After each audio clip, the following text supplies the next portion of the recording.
हो गया। आज द्विवेदी युग पर हम लोग चर्चा करेंगे। इसका समय 1900 ईस्वी से 1918 ईस्वी माना जाता है। यदि समय के निर्धारण को लेकर चर्चा की जाए तो यह समय रखने का तात्पर्य क्या था। हम जानते हैं कि 1900 ईस्वी से सरस्वती पत्रिका प्रकाशित हुई। सरस्वती पत्रिका ये इलाहाबाद से प्रकाशित होती थी। आजकल इसे हम लोग प्रयागराज कहते हैं, प्रयागराज। और दूसरा, इसी वर्ष द्विवेदी जी के कई लेख आए। कवि कर्तव्य, हे कविते शीर्षक से इनके निबंध भी प्रकाशित हुए।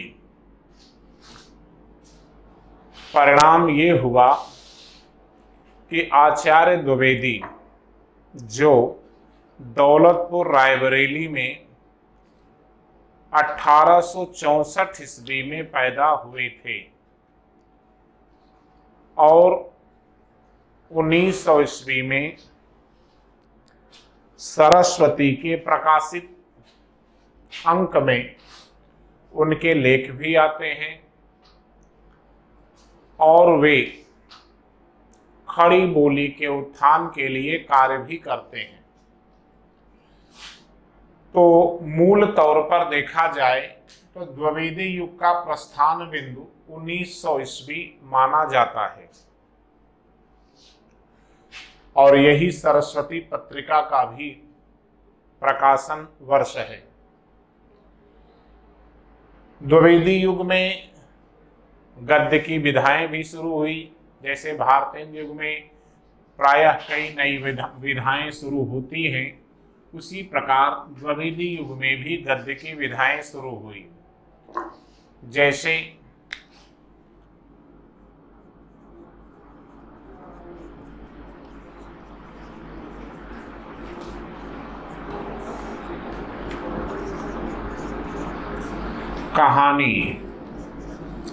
कहानी विधा सबसे पहले द्विवेदी युग में शुरू हुई।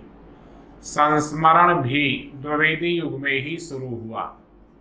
काव्य नाटक, जिसे हम लोग गीत नाट्य कहते हैं, गीत नाट्य इसे काव्य नाटक भी कहते हैं, यह भी सर्वप्रथम द्विवेदी युग में शुरू होता है। काव्य विधाओं का आशय है काव्यगत विशेषता। द्विवेदी युग में कौन कौन सी विशेषताएं थी, उन विशेषताओं को हम लोगों को जानना है। अब काव्य की विशेषता जानने के पहले हमें युगीन परिवेश या परिदृश्य को जानना होगा। पहला भारतीय इतिहास में लॉर्ड कर्जन का समय था। दूसरा मिंटो आता है, हार्डिंग, चेम्सफोर्ड। ये द्विवेदी युग के दौरान भारत में ब्रिटिश वायसराय थे, जिन्हें हम लोग गवर्नर जनरल भी कहते हैं। वायसराय कहिए या गवर्नर जनरल। दूसरा, इस समय इतिहास में क्या हो रहा था, क्योंकि साहित्य समाज के सापेक्ष ही चलता है। तो कर्जन की नीति अगर हम लोग देखें तो सबसे पहले बंगाल विभाजन, ये महत्वपूर्ण नीति थी कर्जन की। दूसरा, 1907 में सूरत में कांग्रेस में फूट पड़ती है। तीसरा था कम्युनल अवार्ड, एक प्रकार से सांप्रदायिक निर्वाचन क्षेत्रों का विस्तार। सांप्रदायिक निर्वाचन क्षेत्र मार्ले मिंटो सुधार में मुस्लिमों के लिए कुछ विशेष व्यवस्थाएं करना। चौथा, राजधानी परिवर्तन। ये अंग्रेजों द्वारा थोपी गई भारतीयों पर एक जबरदस्ती की नीति थी। दूसरा, प्रथम विश्व युद्ध में भारतीयों को शामिल कराना। एक प्रकार से यह 5 ऐसी समस्याएं थी जो अंग्रेजों द्वारा पैदा की गई थी और इन समस्याओं में भारतीय ही पीड़ित हो रहा था। समाज सुधार के क्षेत्र में देखा जाए तो विवेकानंद का नव्य वेदांत आ चुका था। स्त्री शिक्षा पर D.K. कर्वे ने पूना में स्कूल खोला। D.K. कर्वे स्कूल खोलते हैं। कादम्बिनी गांगुली पहली महिला स्नातक थी। कादम्बिनी गांगुली पहली महिला स्नातक थी। महाराष्ट्र में दलित सुधार आंदोलन चल चुका था। केरल में भी दलित सुधार आंदोलन शुरू हुआ था। महाराष्ट्र और केरल में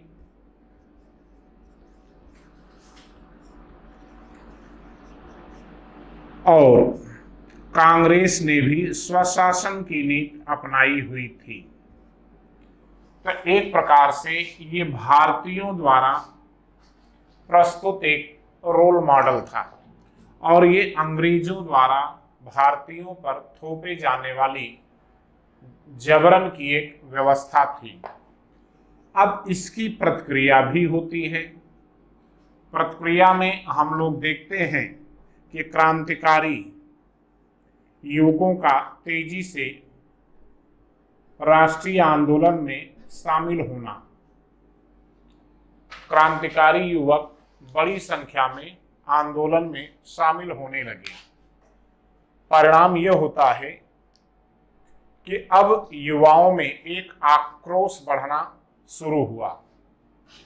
कर्जन की नीति थी, मिंटो की नीति थी, हार्डिंग की नीति थी, चेम्सफोर्ड की। कर्जन के बंगाल विभाजन ने अनजाने में ही सही लेकिन भारतीयों में एकता का सूत्रपात शुरू किया। हम लोग जानते हैं कि रक्षाबंधन की शुरुआत रविन्द्रनाथ टैगोर ने बंगाल विभाजन के दौरान ही की। इनके पहले इतिहास में रक्षाबंधन का हम लोग कहीं दृष्टांत नहीं पाते। हुमायूं कर्णावती को लेकर कुछ अनर्गल इतिहास बनाए गए हैं कि कर्णावती ने हुमायूं को राखी भेजा, बावजूद इसके हुमायूं ने कर्णावती के राज्य की रक्षा नहीं की। लेकिन जो लिखित साहित्य में, आद्य साहित्य में साक्ष्य के तौर पर मिलता है कि कर्जन ने जब बंगाल विभाजन शुरू किया, उस बंगाल विभाजन के दौरान लोगों में भाईचारा का सूत्रपात करने के लिए एक दूसरे की कलाइयों में धागे, सूत्र बांधे गए और जो सूत बांधे गए उसे ही रक्षा का नाम दिया गया। तो लॉर्ड कर्जन के बाद मिंटो आता है और मिंटो के काल में सूरत में कांग्रेस की फूट होती है।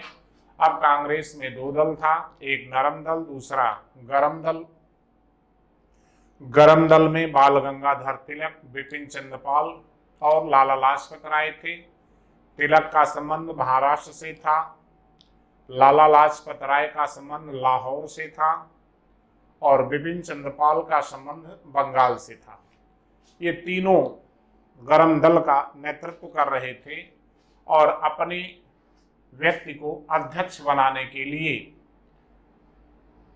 सूरत के कांग्रेस अधिवेशन में बढ़ चढ़कर एक दूसरे पर आरोप प्रत्यारोप लगते हैं और वहीं पर कांग्रेस में फूट होती है। अब कांग्रेस का नेतृत्व उदारवादी खेमे में गोपाल कृष्ण गोखले, फिरोज शाह मेहता, KT तेलंग, बदरुद्दीन तैयब जी जैसे लोग करना शुरू करते हैं। फिलहाल गरम दल वालों से कहीं न कहीं क्रांतिकारी युवकों को ऊर्जा मिलती है। परिणामतः एक बड़ी संख्या में नौजवानों में देश के लिए मर मिटने की भावना उत्पन्न होती है। यही कारण था कि भारतेंदु युग की जो विशेषता है और द्विवेदी युग की जो विशेषता है उसमें कुछ बिंदुओं पर समानता है, और उन बिंदुओं पर जो समानता है उसे हम युगीन परिदृश्य को सामने रख करके देख सकते हैं। पहला ये कि द्विवेदी युग में पहली विशेषता है राष्ट्रीयता, ये भारतेंदु युग में भी थी। दूसरा सामान्य मानवता। तीसरा नीति और आदर्श। नीति और आदर्श। एक शब्द का प्रयोग करते हैं इतिवृत्तात्मक। इतिवृत्तात्मक। इतिवृत्तात्मक शब्द को हमें व्याख्यायित करना है। इति माने ऐसा, वृत्त माने कहा गया। लेकिन इस शब्द को हम इस तरह से देखें, वर्णन या विवरण प्रधान दृष्टि।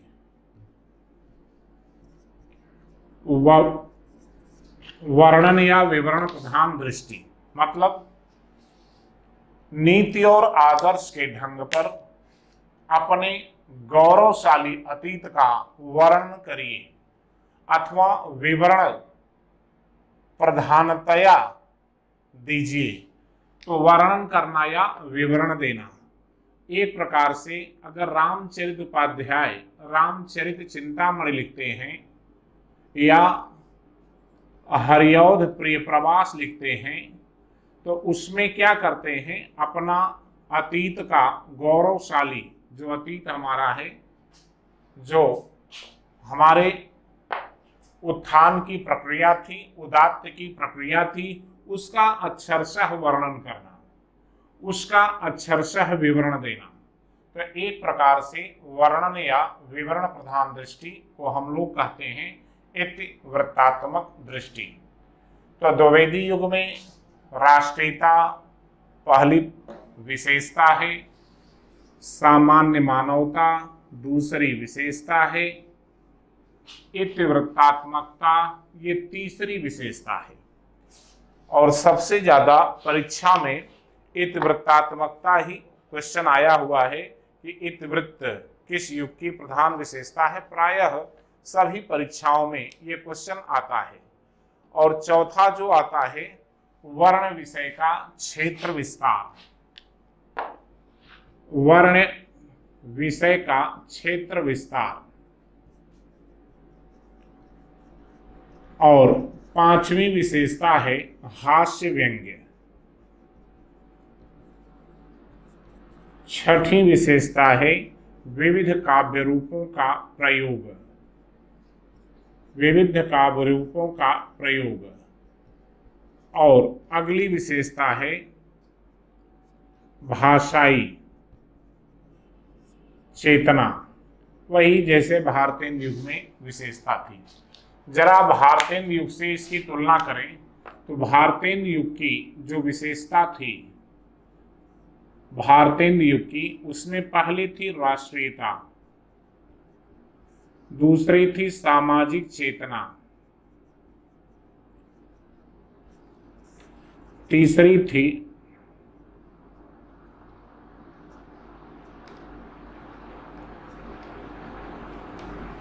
प्रकृति भक्ति भावना, चौथी थी प्रकृति चित्रण, पांचवी विशेषता थी श्रृंगारिकता, छठी रीति निरूपण,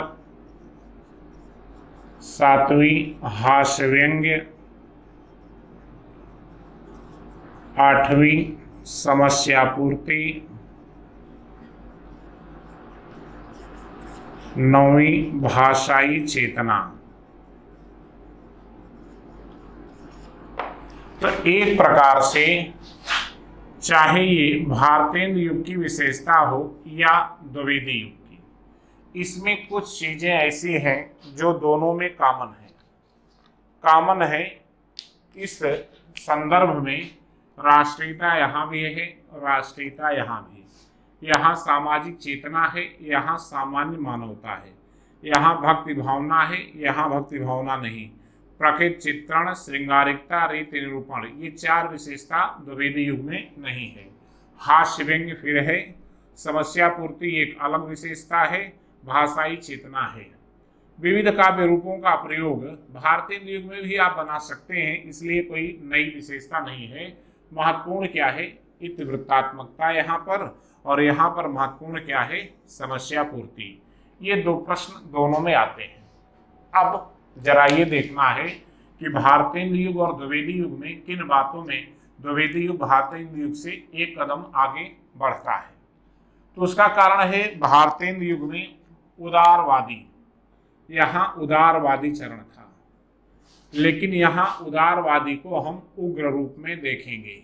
तो इसे हम लोग उग्रवादी नहीं कह सकते, वो तो आजकल एक गलत संदर्भ आ जाता है। उग्रवादी शब्द ही एक नकारात्मकता का बोध कराता है, इसलिए उग्रवादी के बजाय, आतंकवादी के बजाय क्रांतिकारी शब्द अपने राष्ट्रीय आंदोलन, राष्ट्रीय नेताओं, युवकों के लिए रखा गया। तो यहाँ पर क्रांतिकारी शब्द चला, इसलिए जो भारतीय युग का उदारवादी चरण है, द्विवेदी युग में वह क्रांतिकारी चरण में परिवर्तित हो जाता है। इसीलिए द्विवेदी युग की जो राष्ट्रीयता है वो क्रांतिकारिता से परिपूर्ण है। इस राष्ट्रीयता में क्रांति की भावना है, इस राष्ट्रीयता में आत्म बलिदान की भावना है। इसीलिए भारतेंद्र युग का कवि जहाँ भारत की दुर्दशा पर अपना दुख प्रकट करके रह गया, वहीं द्विवेदी युग का कवि दुख प्रकट करने से काम नहीं चलाता, बल्कि उसने पराधीनता को अभिशाप समझा, क्रांति और आत्म बलिदान जीवन का उत्सर्ग करने के लिए लोगों का आह्वान करता है।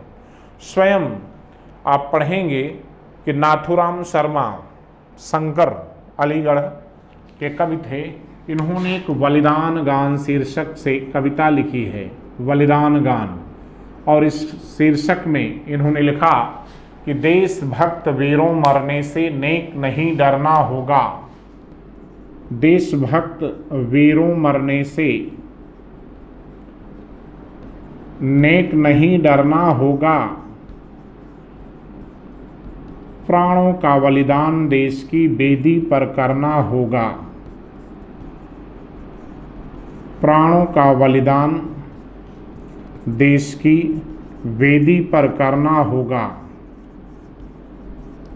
तो एक प्रकार से नाथुराम शर्मा शंकर ने बलिदान गान के माध्यम से लोगों में आत्मोत्सर्ग, लोगों में क्रांति की भावना उत्पन्न की। मैथिली शरण गुप्त ने भी स्वदेश संगीत में लिखा, स्वदेश संगीत इनकी कविता है, इसमें लिखा कि धरती हिलकर नींद भगा दे, वज्रनाद से व्योम जगा दे, दैव और कुछ लाग लगा दे। तो धरती हिलकर नींद भगा दे, इसका आशय क्या है? धरती हिलकर नींद भगा दे, नींद भगाने के लिए धरती को हिलाना आवश्यक है। धरती को हिलाने का मतलब है भूकंप का लाना। भूकंप का मतलब होता है कि संपूर्ण पृथ्वी का अस्त व्यस्त होना, यानी मानवता का अस्त व्यस्त होना। इनके लिए जो पराधीनता है उसे ये अभिशाप मानते हैं, और जब आप पराधीनता को अभिशाप मानेंगे तो स्वाभाविक बात है कि आपके अंदर एक भावना पनपेगी, और वह भावना होगी आत्म बलिदान की, और वही आत्म बलिदान की भावना इन कवियों में दिखाई पड़ती है। और तो और द्विवेदी युग का कवि अपने गौरवशाली अतीत का भी वर्णन करता है। गौरवशाली अतीत का मतलब है कि हमारा अतीत कितना गौरवशाली था, हम इतिहास में क्या थे, हमारे अतीत में हमारे पूर्वज किस प्रकार का जीवन जीते थे, हमारा देश किस प्रकार से था। संस्कृत में भी पढ़ते हैं, प्रकृत्या सुरम्यम विशालम प्रकामम सरितारहारै ललामम निकामम हिमार्दिर्दिलाटे पदे चैव सिंधु अयम भारतम तत् सदा रक्षणीयम। उसी प्रकार भारत भारती में मैथिली शरण गुप्त कहते हैं कि मानस भवन में आर्यजन जिनकी उतारे आरती, भगवान भारत वर्ष में गूंजे हमारी भारती। मानस भवन में आर्यजन, आर्य का आशय है श्रेष्ठ, आर्य का आशय है उत्तम। तो जो श्रेष्ठ लोग जिनकी आरती उतारा करते थे, जिनकी उतारे आरती, भगवान भारतवर्ष में गूंजे हमारी भारती। स्वाभाविक बात है कि हमारा अतीत कितना गौरवशाली था। उसी गौरवशाली अतीत की बात मैथिली शरण गुप्त इसी राष्ट्रीयता यानी द्विवेदी युग में करते हैं। और तो और गुप्त जी आगे लिखते हैं कि भूलोक का गौरव, पूरे इस पृथ्वी पर, भूलोक, इस भू जगत पर भूलोक का गौरव, प्रकृति की पुण्य लीला स्थल कहाँ, फैला मनोहर गिर हिमालय और गंगा जल कहाँ। फैला मनोहर गिर हिमालय और गंगा जल कहाँ। हम लोग भारतीय फिल्मों में भी सुनते हैं गीत, पतझड़ सावन बसंत बहार।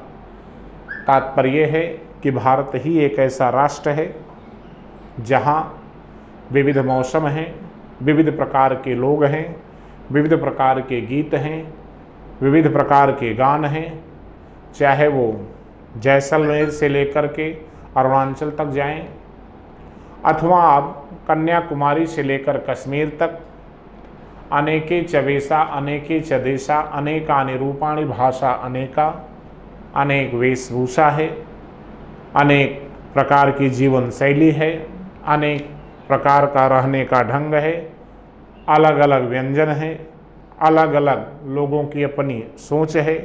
लेकिन इन सब विविधता में, अंग्रेजी में जिसे डाइवर्सिटी कहते हैं, unity and diversity, discovery of India में जवाहरलाल नेहरू ने भी इसका जिक्र किया था कि यही जो विविधता है वही हमारी एकता का सूत्रपात करती है।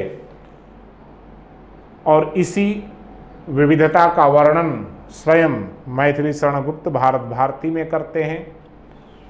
राम नरेश त्रिपाठी ने हमारा ग्राम्य साहित्य, राम नरेश त्रिपाठी ने कविता कौमुदी में भी इस प्रकार की चर्चाओं पर बल दिया था कि हमारा अतीत कितना गौरवशाली है। दूसरी विशेषता जो द्विवेदी युग की है वह है सामान्य मानवता। सामान्य मानवता का मतलब क्या हुआ? आदिकाल में हम लोग नर काव्य लिखते थे। नर काव्य का मतलब राजाओं की प्रशंसा में उनके निमित्त जो काव्य लिखा जाता है उसे नर काव्य कहते हैं। भक्ति काल में नारायण काव्य लिखने लगे। नारायण काव्य का मतलब हुआ ईश्वर की प्रशंसा में उनके निमित्त जो काव्य लिखा गया। रीति काल में नारी काव्य लिखा गया। नारियों की प्रशंसा में, नारियों की श्रृंगारिकता का वर्णन, उन्हें विलासिता काम क्रीड़ा में रख करके जो काव्य लिखा गया उसे नारी काव्य कहा गया। सच्चे अर्थों में आधुनिक काल में मानवता का काव्य कहा गया, जहाँ सामान्य मानव ही काव्य का विषय बना। भारतीय युग में तो सामाजिक चेतना हम पढ़ते हैं। दूसरी विशेषता, सामाजिक चेतना का मतलब था कि लोगों में धर्म सुधार, समाज सुधार की भावना विकसित करना। लेकिन द्विवेदी युग एक कदम आगे चलता है। उसे लगता है कि अब हम मनुष्य को ही केंद्र में रखें। तो इसलिए इस युग की जो दूसरी विशेषता है वो सामान्य मानवता है। मतलब अब काव्य का विषय सामान्य मानव होगा। अब वह सामान्य मानव कौन है? वो भिक्षुक भी हो सकता है, वो किसान भी हो सकता है, वो कोई दलित भी हो सकता है, वो कोई स्त्री भी हो सकती है, वो कोई बूढ़ा व्यक्ति भी हो सकता है, वो कोई बच्चा भी हो सकता है। तो एक प्रकार से पहली बार मानव को यह गौरव प्राप्त हुआ कि वह काव्य का विषय बना। अब काव्य के विषय में न तो कोई राजा है, न तो कोई रानी है, न तो कोई ईश्वर या अदृश्य सत्ता है, बल्कि एक सामान्य व्यक्ति है, एक सच्चा मानव है, एक किसान है। और सामान्य मानव को गौरव प्राप्त हुआ, उसके सुख दुख का विवेचन इस युग के कवियों ने किया। गुप्त जी किसान कविता लिखते हैं, गया प्रसाद शुक्ल स्नेही कृषक क्रंदन लिखते हैं, जहाँ किसानों की समस्याओं का वर्णन करते हैं। इसी प्रकार स्वयं नाथुराम शर्मा गर्भरंडा रहस्य लिखते हैं। महावीर प्रसाद द्विवेदी, आचार्य द्विवेदी सरगव नरक ठिकाना नाही कविता लिख करके इस युग में लोगों को आम जनजीवन की समस्याओं से जोड़ते हैं। तीसरा है नीति और आदर्श, जिसे हम लोग इतवृत्तात्मक वर्णन और विवरण प्रधान दृष्टि कहते हैं।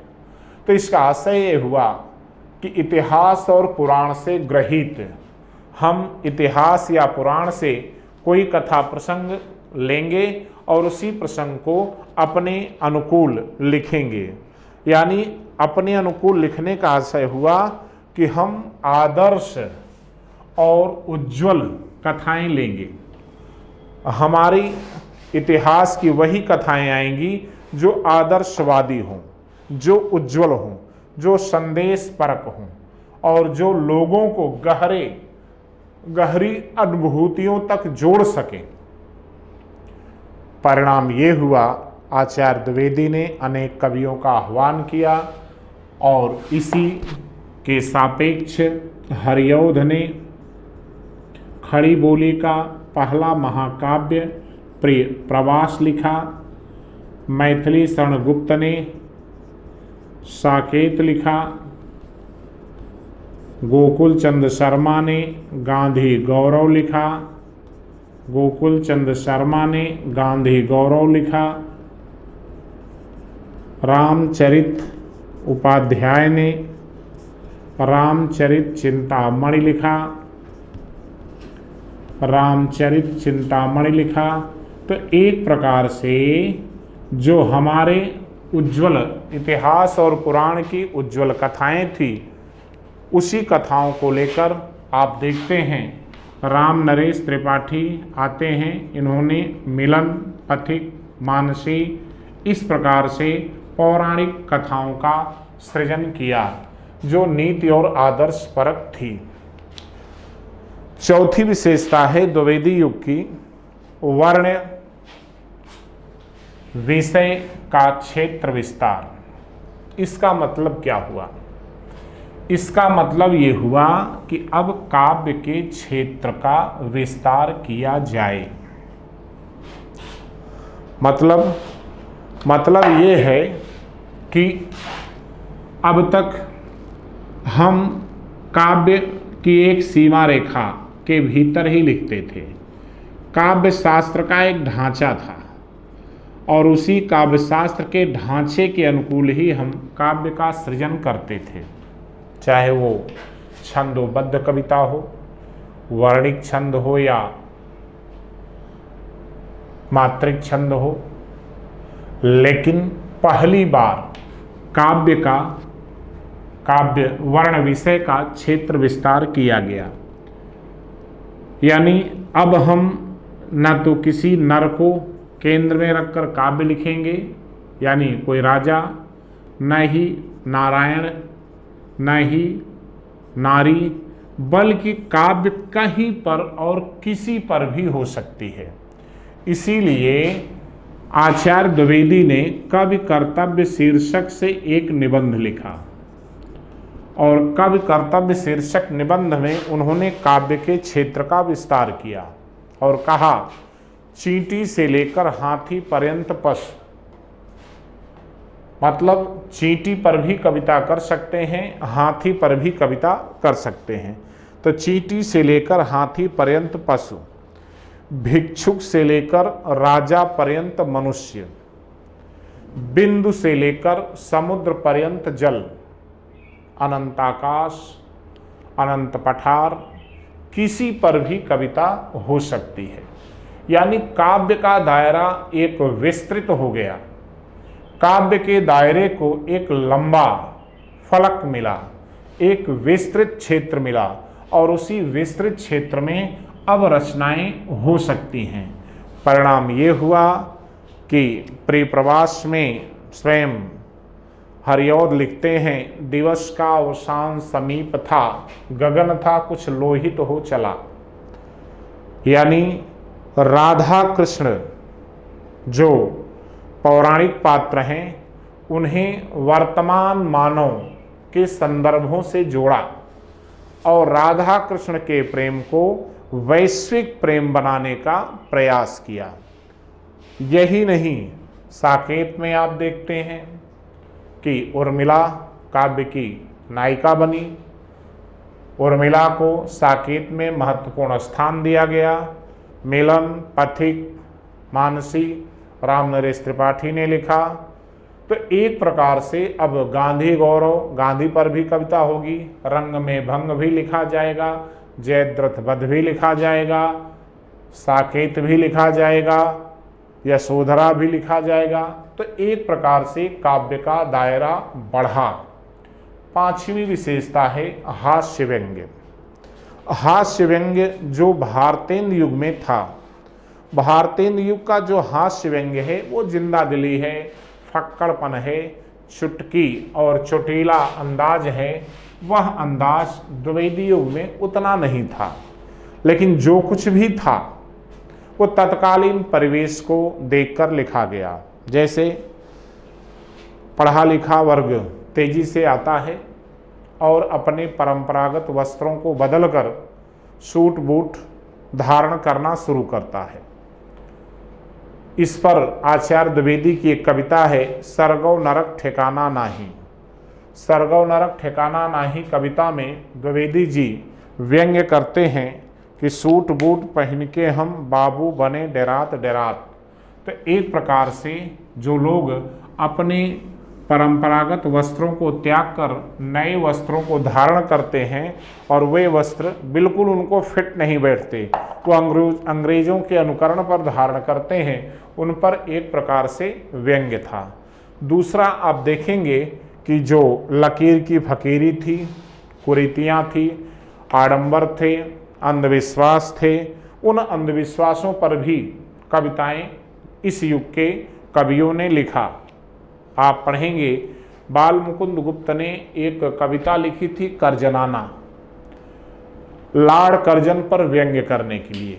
हुआ यूं कि शिमला विश्वविद्यालय हिमाचल में दीक्षांत समारोह था और उस दीक्षांत समारोह में तत्कालीन वायसराय लॉर्ड कर्जन को बुलाया गया था।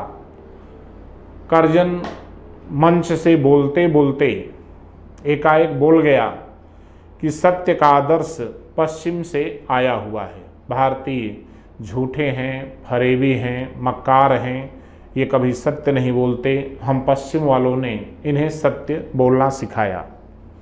इस पर बाल मुकुंद गुप्त ने कर्जनाना शीर्षक से एक कविता लिखी और व्यंग्य किया, क्या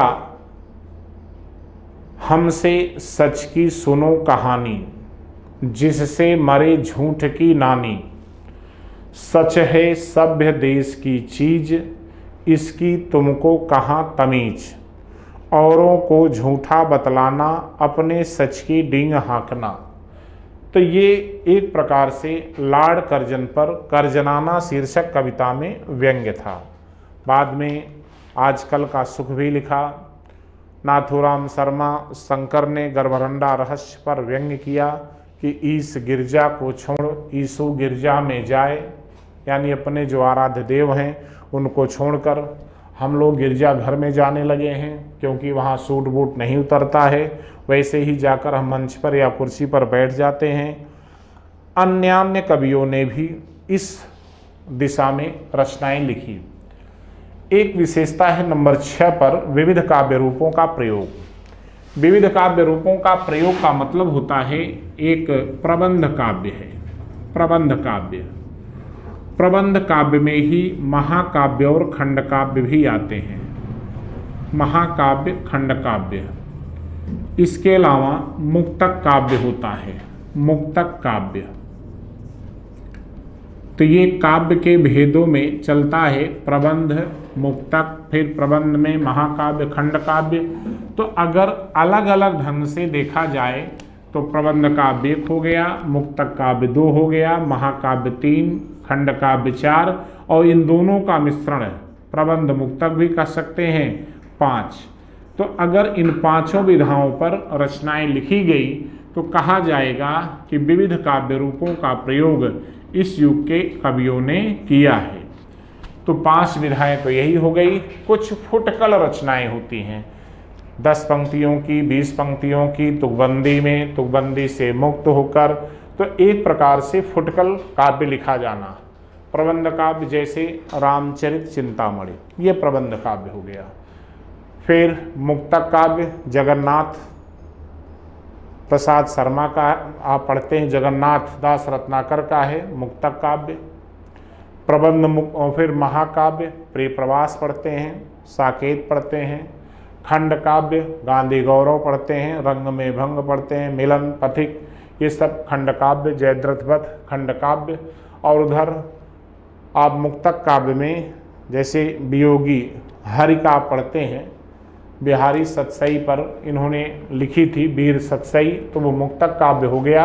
तो एक प्रकार से इस काल में काव्य की इन विधाओं पर जो कुछ लिखा गया उसके लिए एक शब्द का प्रयोग किया गया, विविध काव्य रूपों का प्रयोग। अब बात आती है भाषाई चेतना। भाषाई चेतना का तात्पर्य है कि इस काल के कवियों ने खड़ी बोली, आचार्य द्विवेदी ने आह्वान किया था, खड़ी बोली में काव्य लिखा। तो इस समय कवियों की 2 श्रृंखला बन जाती है। एक ऐसी श्रृंखला है जो द्विवेदी जी के कहे अनुसार या द्विवेदी जी के मार्गों पर चलने वाले कवि हैं, उन्हें हम लोग द्विवेदी मंडल का कवि कहते हैं। जो द्विवेदी के अनुसार तो नहीं चलते लेकिन द्विवेदी युग की विशेषताओं को धारण करते हैं, वे द्विवेदी मंडल के बाहर के कवि देखते हैं। तो द्विवेदी युग में 2 ऐसे कवि थे। पहला नाम है जगन्नाथ दास रत्नाकर और दूसरा नाम है सत्यनारायण कविरत्न। सत्यनारायण कविरत्न एक बनारस के थे, दूसरे अलीगढ़ के थे। ये दोनों द्विवेदी युग में भी ब्रज भाषा में अपनी रचनाएं लिखते हैं। ये खड़ी बोली का प्रयोग नहीं करते। शेष जो द्विवेदी युग के कवि हैं उन लोगों ने खड़ी बोली में रचनाएं की। अब वो चाहे मैथिली शरण गुप्त हों, चाहे स्वयं द्विवेदी हों, चाहे नाथूराम शर्मा शंकर हों, गया प्रसाद शुक्ल स्नेही हों, गोकुल चंद शर्मा हों, गिरधर शर्मा नवरत्न हों, राम नरेश त्रिपाठी हों, रामचरित उपाध्याय हों, वियोगी हरि हों, बाल मुकुंद गुप्त हों, सब ने खड़ी बोली में काव्य रचनाएं की। अब खड़ी बोली के विकास का जो उत्कर्ष जो होता है उसे हम कह सकते हैं द्विवेदी युग में इसका सर्वाधिक उत्कर्ष होता है। द्विवेदी जी ने क्या किया, भाषा और साहित्य, भाषा और साहित्य के व्यवस्थापक कहे गए आचार्य द्विवेदी जी, व्यवस्थापक कहे गए। इनको कवियों का निर्माता भी कहा जाता है। आचार्य द्विवेदी को कवियों का निर्माता, इसका कारण था कि आचार्य द्विवेदी ने अनेक लोगों का आह्वान किया, उन्हें विषय वस्तु दिया, विषय वस्तु पर काव्य वो लिखें और उनकी स्वयं प्रूफ रीडिंग की। उनकी कविताओं में जो कुछ दोष था उसका निराकरण किया, दोष का परिहार किया। तो एक प्रकार से द्विवेदी जी ने कवियों को एक ऐसा प्लेटफॉर्म दिया, एक ऐसा अवसर उपलब्ध कराया जिससे कि उनके अंदर की काव्यात्मक प्रतिभा पूर्णतया निखर सके। और यही कारण है कि आचार्य द्विवेदी को कवियों का निर्माता, भाषा साहित्य का व्यवस्थापक, सुकवि किंकर भी आचार्य द्विवेदी को कहा जाता है, तो सुकवि किंकर भी कहा जाता है। तो एक प्रकार से इस युग में खड़ी बोली का सर्वाधिक उत्कर्ष होता है। दो ऐसे कवि हैं जो ब्रज भाषा में अपनी रचनाएं करते हैं, शेष कवि खड़ी बोली में अपनी रचनाएं करते हैं। अब जरा देखें कि खड़ी बोली और ब्रजभाषा का मूल स्वरूप क्या था। तो जो इस काल में ब्रजभाषा थी, चूँकि खड़ी बोली के क्षेत्र में तेजी से लोगों का आगमन होता है, लेकिन ऐसा नहीं है। ब्रज से भी ब्रज काव्य से काव्य जीवन की शुरुआत भी कई लोगों ने किया।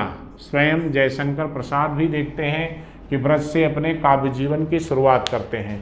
मैथिली शरणगुप्त प्रारंभ में ब्रज में लिखते थे। राम नरेश त्रिपाठी स्वयं, हरिऔध स्वयं प्रारंभ में ब्रज में लिखते थे, लेकिन द्विवेदी जी ने जब आह्वान किया तो ये लोग ब्रज छोड़ करके खड़ी बोली में काव्य रचना करने लगे। इसलिए खड़ी बोली को पर्याप्त अवसर मिला विकसित होने का। और तो और सरस्वती पत्रिका का महत्वपूर्ण योगदान है। सरस्वती पत्रिका के संपादक आचार्य द्विवेदी 1903 ईस्वी में बनते हैं। 1903 ईस्वी में आचार्य द्विवेदी सरस्वती के संपादक बनते हैं और इनके संपादक बनने के परिणाम स्वरूप सरस्वती पत्रिका ने तेजी से विकास करना शुरू किया। द्विवेदी जी हिंदी साहित्य सम्मेलन के जो भी अधिवेशन होते थे उसमें लोग एकत्रित होते थे। द्विवेदी जी सबसे कहते थे कि आप किसी न किसी रूप में खड़ी बोली में काव्य रचना करिए, सृजन करिए, हम आपको अवसर उपलब्ध कराएंगे। आपकी रचनाएं अगर अंग्रेजी में हैं तो भी हम उसे ट्रांसलेट करके खड़ी बोली में प्रस्तुत करेंगे।